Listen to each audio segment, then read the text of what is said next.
যিনি অন্তরাত্মাতেই সুখী, অন্তরারামঃ, অন্তরাত্মাতেই প্রশান্ত চিত্ত, এবং যিনি অন্তরাত্মাতেই প্রকাশমান, যিনি সাক্ষাৎকার করেছেন, সেই যোগী ব্রহ্মভূত, ব্রহ্মে একীভূত হয়ে ব্রহ্ম নির্বাণম, বাণীর ঊর্ধ্বে যে ব্রহ্ম, সেই শাশ্বত ব্রহ্মকে লাভ করেন।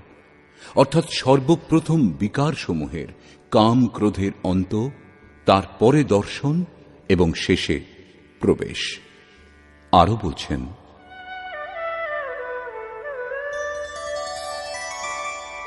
লভন্তে ব্রহ্ম নির্বাণম ঋষয়ঃ ক্ষীণকল্মষাঃ ছিন্নদ্বৈধায়তাত্মানঃ সর্বভূতহিতে রতাঃ।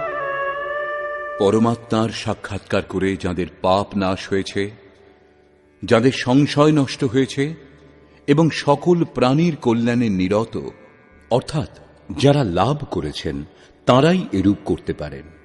যারা গর্তে পড়ে আছে তারা অন্যকে কি করে বাইরে বার করবে?